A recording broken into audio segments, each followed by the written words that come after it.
muslim untuk menyesuaikan pada haziniyah wa niyatul salihah wa ila hadrat Nabi Mustafa Rasulullah sallallahu alaihi wasallam. Billahi minasyaitonir rajim. Bismillahirrahmanirrahim. Alhamdulillahirabbil alamin arrahmanir rahim maliki yaumiddin iyyaka na'budu wa iyyaka nasta'in ihdinas siratal mustaqim siratal ladzina an'amta 'alaihim ghairil maghdubi 'alaihim waladdallin.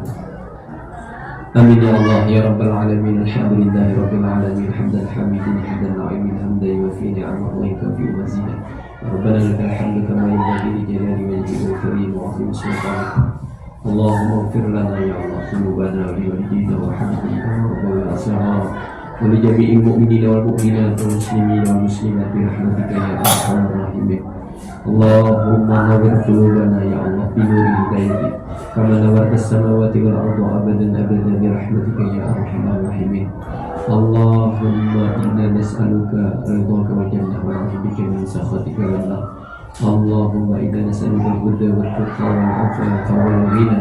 Allahumma rabbana atina fid dunya hasanah wal akhirati hasanah wa qina adzaban nar wa adkhilna al-jannata ma'al abrar ya aziz ya ghafur ya rabbal alamin.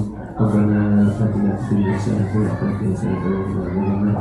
Wa sallallahu ala sayyidina Muhammad wa ala alihi wa sahbihi ajma'in walhamdulillahi rabbil alamin. Puji syukur kepada Allah SWT di mana kita telah diberinya kesehatan dan kesempatan dapat hadir di ruangan kita ini mereka untuk kita menyampaikan hidup. Dan tak lupa kita salawat dan salam kepada Nabi Muhammad SAW. Saya di sini kebetulan kita sekolah kami ada hal kita bisa hadir. Kebetulan sekolah kami ini masih sekolah PRT belum diferensi. Selanjutnya saya sebagai mewakili berbagai hubung untuk mewakili sekolah mengenai masalah murid pengarahan. Bersyukur telah ada satu orang dari sekolah kami yang dapat menjadi guru penggerak. Mudah-mudahan tahun 10 ini sudah ada lulus tahap 1 baru terlengkapkan pemberkasan. Mudah-mudahan tahap selanjutnya bisa lulus. Bismillahirrahmanirrahim. Assalamualaikum warahmatullahi wabarakatuh. Selamat pagi Bapak Ibu. Terima kasih kepada Bapak Susilo sebagai pembantu bagian kurikulum ya Pak ya. Terima kasih kepada Bapak Ibu guru sekalian yang sudah hadir pada kegiatan kita pagi ini.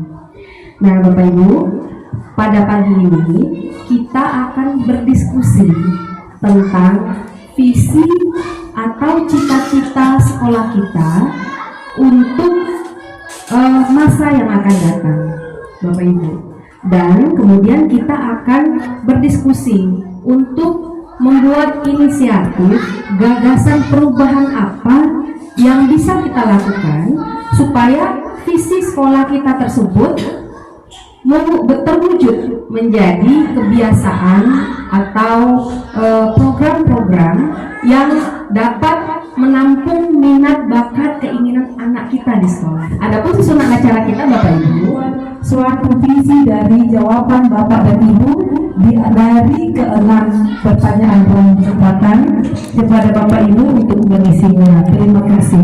Seperti masukannya, kita memimpikan murid yang berakhlak dan cerdas. Iya, kita percaya bahwa murid adalah semuanya bisa, dan di sekolah kita mengutamakan kemajuan peserta didik dalam adab dan jadi Bapak Ibu, inilah semua isi hati kita, cita-cita kita sebagai warga sekolah. Nah sekarang Bapak Ibu coba kita lihat visi sekolah kita. Apakah cita-cita Bapak Ibu ini sudah tergambar dalam visi sekolah Bapak Ibu? Kita sudah setuju, keinginan kita sudah sama dengan visi sekolah. Tinggal sekarang kita mengidentifikasi tingkah laku apa ya yang berkembang di sekolah kita sekarang atau mau kita kembangkan di masa yang akan datang Bapak Ibu, supaya visi sekolah kita ini bukan hanya sekedar dokumen yang ditempel di dinding sekolah Bapak Ibu.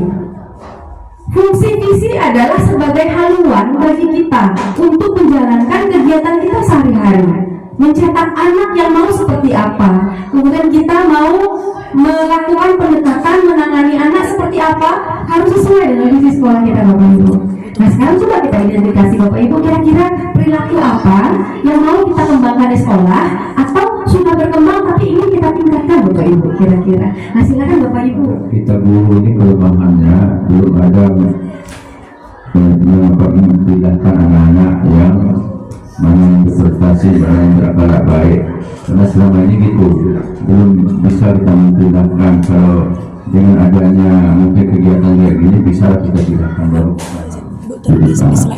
Untuk mendatangkan guru, marilah kita bina, kita pindahkan anak yang terlambat. Bagaimana kekerasan itu jangan lagi ada apa? Anak itu punya bakat masing-masing dalam sopan santun. Mungkin beberapa atau sering kita dengar anak-anak itu masih cara bicaranya itu laksananya kegiatan ekstrakurikuler, baik itu kegiatan ekstrakurikuler dalam bentuk poli atau yang lainnya lah, sehingga misalnya ada kegiatan pertandingan tingkat kota atau tingkat kecamatan bisa ikut gitu, tapi awalnya udah harus dibimbing dari sekolah dulu. Kemudian untuk mengenai akhlak, di sekolah memang sekarang sudah ada pembimbingan dalam akhlak dalam bentuk misalnya setiap hari Jumat itu ada kegiatan untuk membimbing akhlak anak-anak. Tapi sebaiknya juga ada kebiasaan diri. Sebelum masuk itu sebaiknya ada kebiasaan diri di kelas bisa atau di lapangan sekitar 15 menit untuk misalnya kita ini berdapat nih dari guru-guru apa sih masalah anak di dalam kelas atau di lapangan yang sering kita curhat di dalam kantor gitu kan. Paling enggak hal itu jangan cuma ya hanya kita sendiri ngomong di kantor gitu, tapi nggak ada diterapkan di anak gitu, nggak ada peneguran, hanya bahan omongan. Nah sebenarnya apa itu ada kebiasaan diri 15 menit atau 30 menit di lapangan. Apa yang kita temui di lapangan selama ini kita sampaikan sama anak bahwa itu nggak benar. Anak yang berprestasi itu Bu Dewi, mungkin kita guru mengetahui mana anak yang berprestasi di bidang akademik dan ada juga anak yang berprestasi di keahlian dia masing-masing. Mungkin guru selama ini ada terlena atau mengabaikan anak yang berprestasi di bidang itu. Jadi kita tugas guru, ayo mari sama-sama kita gali potensi anak untuk mendapatkan hasil yang maksimal seperti yang dibilang tadi. Ada kegiatan di KKG atau di porseni ya, kita bisa mengarahkan anak kita ke sana. Itu yang pertama. Dan yang kedua mengenai menanamkan adab dan akhlak budi pekerti kita. Seperti Bu Dharma bilang, hari Jumat kita ada budi pekerti. Tapi sayang Bu, budi pekerti ini sepertinya ya di sini saya lihat saya lebih kurang, baru juga Bu 4 bulan 5 bulan. Mentang-mentang dia budi pekerti jadi guru agama aja gitu loh. Dan yang ketiga juga seperti olahraga. Baiknya kita juga ikut melonjak-lonjak, bersukaria sama anak-anak, jadi membuat mereka bertambah semangat. Ya, mungkin itu saja ya masukan saya. Ide gagasan yang sangat bagus untuk menjadi program-program di sekolah kita Bapak Ibu. Nah jadi tadi Pak Susilo bilang nih anak terlambat di sekolah kita belum tertangani dengan baik begitu. Dan tidak ada lagi perundungan sebaiknya di sekolah ini kata Pak Susilo. Diharapkan tidak ada lagi perundungan. Nah dari dua ini Ibu, ini bisa menjadi program sekolah. Nah untuk anti perundungan kita pikirkan bersama. Kira-kira kita bisa bikin program apa yang kemudian anak menjadi sadar bahwa dengan program ini, oh kita tidak boleh membuli teman lain. Setahu saya untuk penanganan masalah siswa ini mesti harus ada. Maka guru sebagai bimbingan konseling itu adalah wali kelas. Maka memang dituntut untuk wali kelas itu ada istilahnya itu ilmu coaching. coaching. Jadi ingin mengetahui permasalahan siswa, kenapa dia melakukan misalnya bully, kenapa dia melakukan sesuatu yang ganjil. Ini mesti harus tahu akar permasalahannya, sehingga nanti solusi ke depannya ketemu. Kadang-kadang kan kita hanya ketika mendapati anak-anak melakukan satu kesalahan, sehingga kita langsung menilai bahwa anak ini tidak benar, padahal ada sesuatu yang mesti harus diketahui oleh wali kelas tersebut. Nah, ini mesti harus dilakukan pengetahuan coaching kepada wali kelas. Nah, kemudian pembiasaan yang harus dilakukan kepada siswa, yaitu di saat di kelas. Saat di kelas, saya pikir kalau setiap guru sebelum memulai pembelajaran untuk memperhatikan tentang kebersihan kelas, terutama kelas-kelas yang sebelumnya telah dipakai, yang mungkin kelas lain, maka sebelum memulai pembelajaran itu pastikan mereka untuk memperhatikan kesiapan, mungkin kebersihan kelasnya, baru kita akan mulai pembelajaran itu. Jika itu tidak dilakukan, saya pikir itu akan terbiasa kotor dalam kelas. Pimpinan pasti akan menghargai apa yang kita lakukan dengan mensupport apa yang kita butuhkan untuk program kita. Nah, itu semua siapa yang menjalankan? Kalau ibu bentuk satu komunitas praktisi peduli lingkungan. Jadi adakan lomba kebersihan kelas, adakan apa lagi. Jadi kita semua bincang-bincang apa yang mau kita adakan lagi nih untuk mengembangkan akhlak kepada alam untuk anak-anak kita, misalnya gitu Bapak Ibu. Ayolah Bapak Ibu, kita berkelompok ke dalam komunitas-komunitas praktisi. Kita pikirkan apa yang mau kita buat untuk di sekolah kita sesuai dengan visi kita tadi itu Bapak Ibu. Jadi visi bukan hanya tempelan di dinding, tapi kita wujudkan menjadi tingkah laku sehari-hari di sekolah. Kemudian kita wujudkan menjadi program-program. Siapa yang melaksanakan programnya?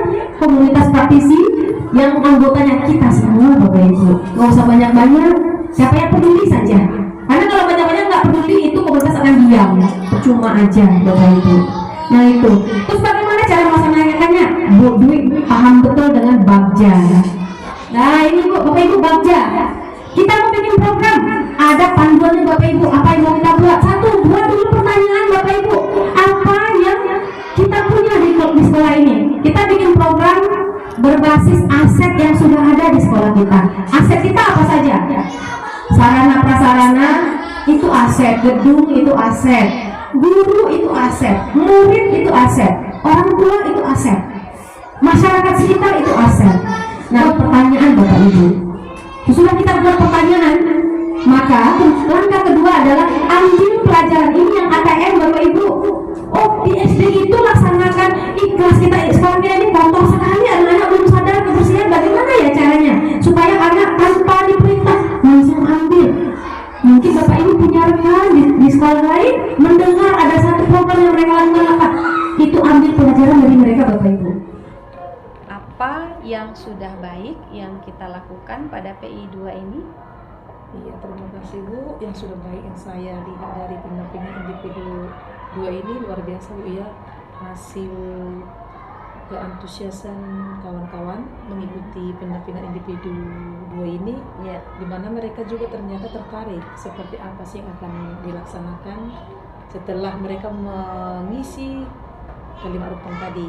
Ternyata dari situ mereka bisa mengembangkan argumentasi mereka, kira-kira untuk mewujudkan visi itu ternyata seperti itu. Dan terlihat juga tadi dari hasil diskusi, ide-ide yang mereka sampaikan untuk mencapai visi itu, pembiasaan akan dilakukan, tadi sudah banyak sekali dilaksanakan. Dan dari situ saya bisa melihat, oh ternyata mereka juga antusias, peduli, bukan hanya saya saja, ternyata mereka juga ikut di dalamnya. Dari situ juga tadi dari hasil diskusi, dari hasil ide dari mereka, dan Bapak Wakil Kurikulum juga tadi sebagai pengantar kepala sekolah juga menyetujui ya, dan bahkan mendukung, di mana kita akan membentuk komunitas praktisi bahkan sampai 3 terjadi.